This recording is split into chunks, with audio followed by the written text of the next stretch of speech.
네, 이처럼 한민구 전 국방부 장관과 조현천 전 사령관 등 당시 군 지휘부에 대한 수사가 이제 본격화되고 있습니다. 이와 더불어서 기무사에 대한 고강도 개혁안도 이번 주 윤곽이 드러날 예정입니다. 정치부 김근희 기자와 뉴스 추적하겠습니다. 자, 김 기자. 네. 지금 서류 두 가지를 가지고 나왔는데요. 이게 기무사 개헌 문건과 관련된 건가 보죠? 그렇습니다. 현재 문제가 되고 있는 기무사의 문건들인데요. 우선 지금 보고 계신 이 문건이 지난 5일 이철희 의원을 통해서 가장 처음에 공개됐던 8장짜리 문건입니다. 네. 이 문건이 공개되고 나서 문재인 대통령 지시로 우선 군 특별수사단이 출범하게 되죠. 인도 방문 중에 조사단 꾸리라고 그래서 그렇습니다. 한 거죠? 이거는 뭐예요, 이 서류는? 그런데 군 특별수사단이 조사에 나서자마자 새로운 문건이 공개가 된 건데요. 군 특별수사단이 첫날 이 8장짜리 문건이 담긴 기무사 USB를 확보했는데 네. 그 USB 안에서 이 8장짜리보다 오히려 더 구체적인 내용이 담긴 67장짜리 대비계획 세부 자료가 공개가 된 겁니다. 아, 이게 그 67쪽짜리 문건이 이거군요. 그렇습니다. 그러자 이제는 군 특별수사단만으로는 안 되겠다 해서 민간검찰과 공조하는 군검 합동수사단이 출범을 하게 된 겁니다. 네, 그렇죠. 현역 군인도 있고 한민구 전 국방장관이나 조현천 전 기무사령관 민간인도 있고 그러니까. 그렇습니다. 그래서 합동수사본부가 꾸며진 네. 것이고. 자, 그리고 앞서 리포트에서 본 것처럼 이번 주부터는 당시의 지휘 라인에 대한 본격적인 수사에 들어간다고 하던데 주요 수사 대상자들을 한번 정리해 볼까요?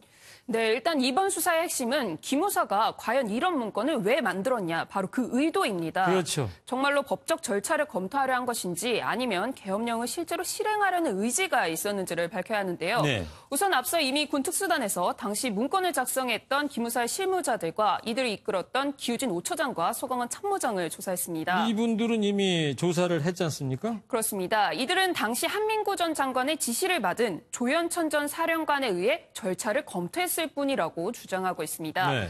일각에서는 당시 문건이 김관진 전 청와대 안보실장과 황교안 대통령 권한대행에게도 보고된 것 아니냐는 의혹이 나오고 있어 수사 대상이 확대될 가능성도 나오고 있습니다. 네, 그러면은 조현천 전 기무사령관이나 한민구 전 국방장관이나 그쪽에서는 어떤 해명을 내놓고 있습니까?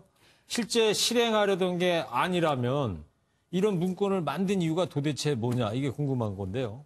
네, 문건이 작성되기 전이었던 2016년 11월과 2017년 2월에 이철희 의원이 국방부에 위수령 폐지에 대해서 질의를 하게 됩니다. 당시 국방부 장관이 이제 한민구 장관이었고요. 그렇습니다. 그 당시 촛불 집회가 한창이었는데 계엄령과 달리 위수령은 국회 동의 없이도 육군 부대를 출동시킬 수 있어서 네. 위수령을 실행하는 것 아니냐 이런 우려가 제기됐기 때문인데요. 이에 대해 한 전 장관 측은 답변을 준비하는 과정에서 기무사가 우리도 검토하겠다며 바로 이 문건들을 작성했다는 입장입니다. 문제는 당시 이철희 의원이 질의한 건 계엄령이 아닌 위수령이었고 그에 대한 답변 차원에서 작성했다기에는 내용이 지나치게 구체적이라는 거죠. 네, 그래요. 자, 한민구 전 장관이나 김관진 전 실장까지 청와대 실장까지 가는 핵심 연결고리는 결국에 기무사령관 당시에 조현천 전 기무사령관일 텐데 지금 조 전 사령관이 미국에 있다면서요. 소재 파악은 되고 있나요?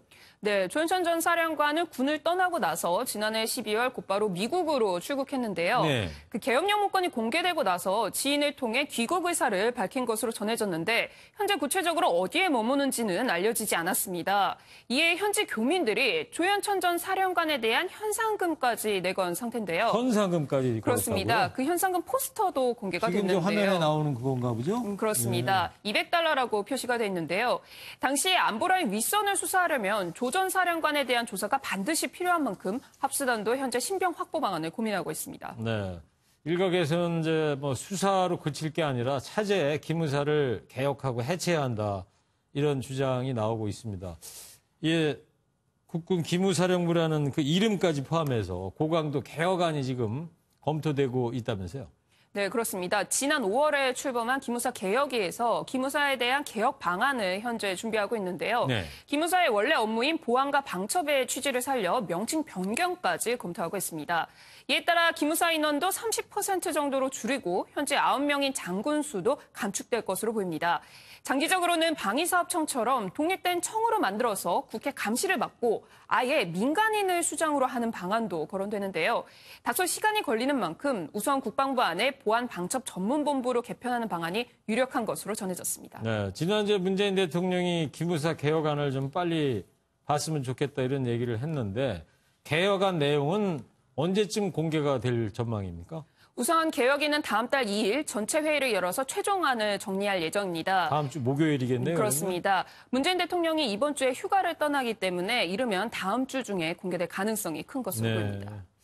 알겠습니다. 자, 그동안 각종 의혹이 끊이지 않았던 기무사가 과연 새롭게 탈바꿈할 수 있을지 앞으로 지켜봐야 될 것 같습니다. 정치부 김근희 기자였습니다.